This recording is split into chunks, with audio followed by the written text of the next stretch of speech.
चौथी सदी हिजरी में मंसूर नामी एक शख्स अंदलुस का हुक्मरान गुजरा। उसने किसी जुर्म में एक आदमी को गिरफ्तार कर लिया। मुजरिम की वालदा ने बेटे की रिहाइश के लिए रहम की अपील की और बहुत गिड़गिड़ाई, जिससे मंसूर मजीद बिगड़ गया और कलम हाथ में लेकर लिखना चाहा, इसे फांसी दे दी जाए, लेकिन लिखा इसे रिहा कर दिया जाए। वजीर ने वो रुका लेकर उसकी रिहाई का हुक्म जारी किया। मंसूर ने पूछा, क्या लिखा है? कहने लगा, फलां की रिहाई के लिए लिखा है। मंसूर भड़क उठा, उसे फांसी दी जाए। रिहाई का किसने कहा है? वजीर मौसूफ ने उसको पर्ची थमा दी जिस पर उसी ने लिखा था इसे रिहा किया जाए।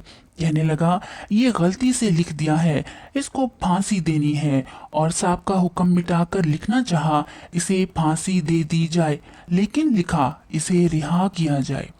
वजीर ने हुक्म के मुताबिक रिहाई का हुक्म दिया। मंसूर ने पूछा, क्या लिखा है? कहने लगा, फलां की रिहाई के लिए लिखा। मंसूर आग बगोला हो गया, उसे फांसी देनी है, फांसी। रिहाई का किसने कहा है? वजीर ने फिर उसी का लिखा हुआ रुका सामने किया जिसमें रिहाई के लिए लिखा था। कहने लगा, ये गलती हो गई है, लेकिन तीसरी बार भी इसी तरह हुआ। मंसूर के कलम से फांसी के बजाय उसके लिए आज़ादी का परवाना जारी हुआ। जब 3 बार इस तरह हुआ तो तकदीर के काजी के सामने मंसूर को भी सर तस्लीम खम करना पड़ा। कहने लगा, इसे मेरे ना चाहने के बावजूद रिहा कर दिया जाए। अल्लाह जिसको रिहा करना चाहे मैं उसे नहीं रोक सकता हूँ।